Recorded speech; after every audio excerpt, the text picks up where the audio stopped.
Bueno, elkarlana beste agenteekin berez aderen helburuetan bere bizikoa da. Nik uste dut hori dela bere helburuetariko bat. Ez leuke zintzurik eukiko burbuia bezala lan egiteak. Eta sektorearentzako eta profesioarentzako onura bat gure badugu, azkenean beharrezkoa da beste agenteekin elkarlanean aritzea eta elkarrizketa bat sortzea. Azkenean adek zubi moduko bat egiten du.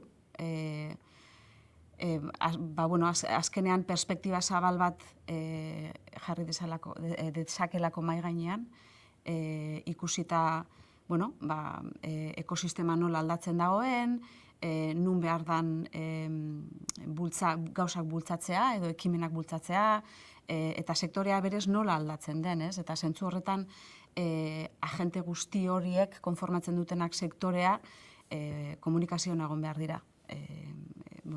Adek bere lana ondo egin ahal izateko eta aurrera joateko. Adek burututako ekimen asko, azkenean elkarlan horri esker gertatu dira. Berez adek bakarrik ezin izango luke egin izan dituen gauza asko aurrera eraman.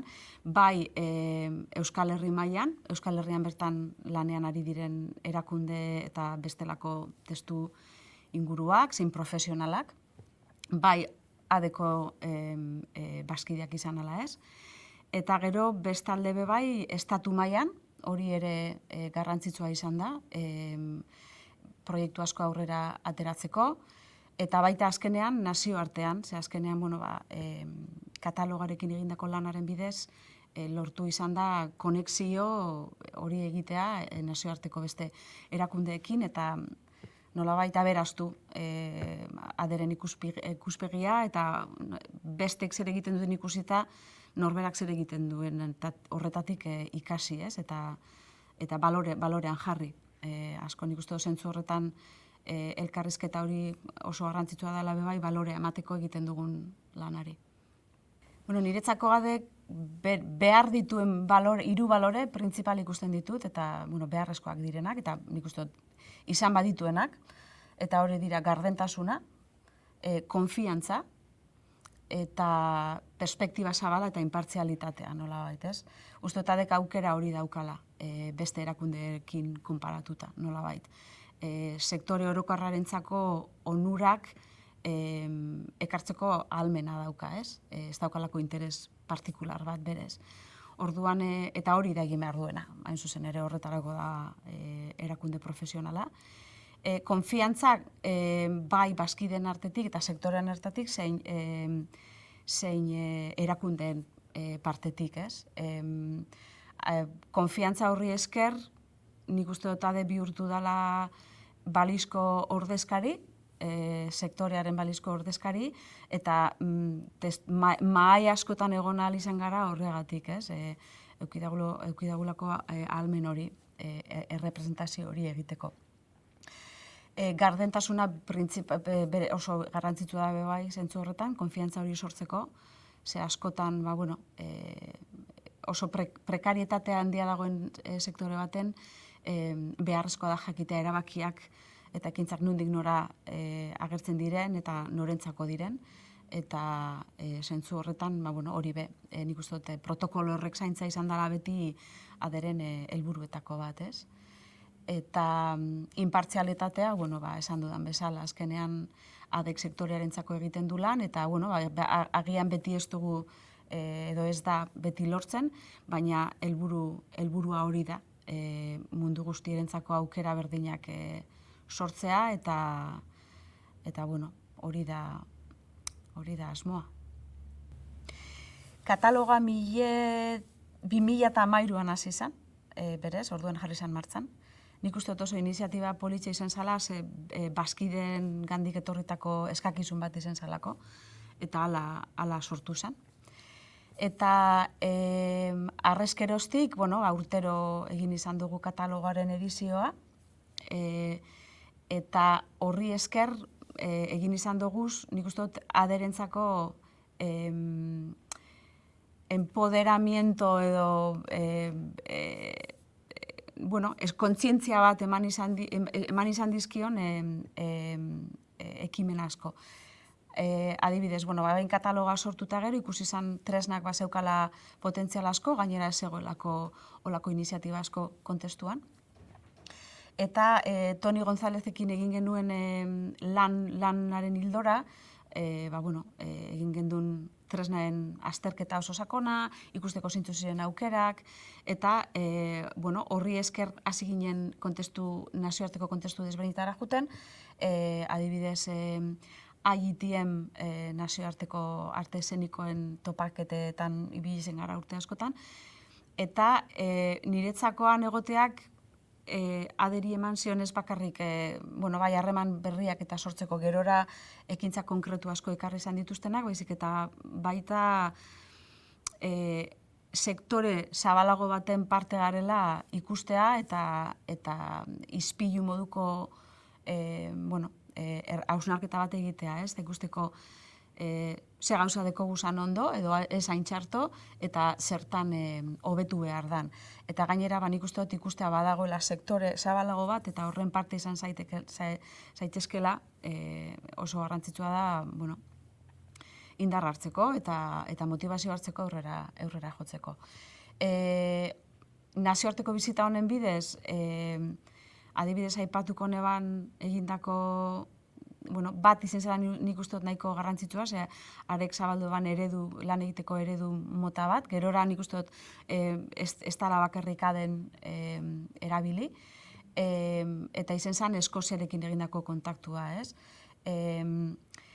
Etxeparerekin izan dako konfiantza edo, konfiantza horri esker eukidugu aukera urte askotan edo luzera begiratzeko aukera eukidugu, eta plangintza bat egitea epe luzera, eta horrek ahalbidetu dau kontaktu honekin harremanetan jarraitzea, ez, leku desberdinetan, urteetan zehar, eta azkenean,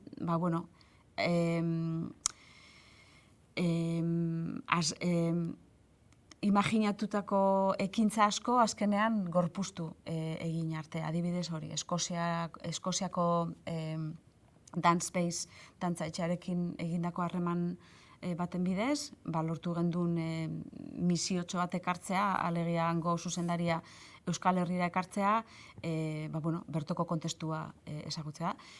Hori egin genuen, oso argi geneukan beste kontestuak, bain ere zubilan hori edo beste agenteekin harreman hori sustatu behar genuela, eta helburua izen zen, ez bakarrik adera ekartzea gure bazkidekin harremanetan jartzeko, baizik eta beste kontestuak eta beste erakundeak eta dantzaren inguruko edo dantzaren inguruan lanean dabiltzan horiek harremanetan jartzea berarekin. Eta handik urten ziren adek berez bultzatutako ekintzak, baina baita beste erakundek burututako bestelako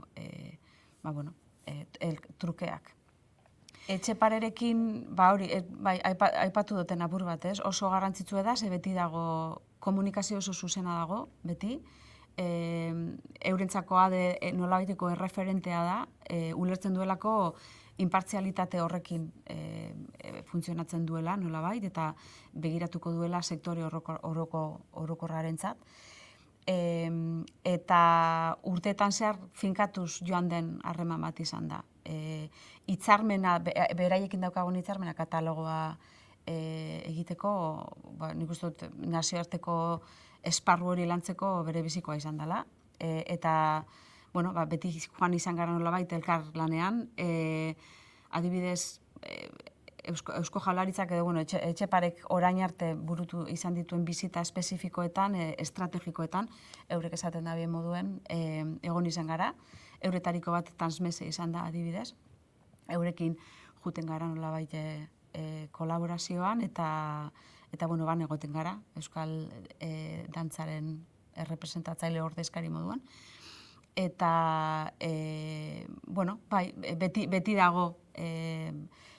beti dago elkarrizketa bat eta hausnarketa bat sektoreari nola lagundu eta zertan egiten diran gauza batzutan gauzak esain ondo eta nola hobetu. Orduan konfiantza hori oso garrantzitsua da aderentzako, baina nik uste baita administrazioarentzako ere.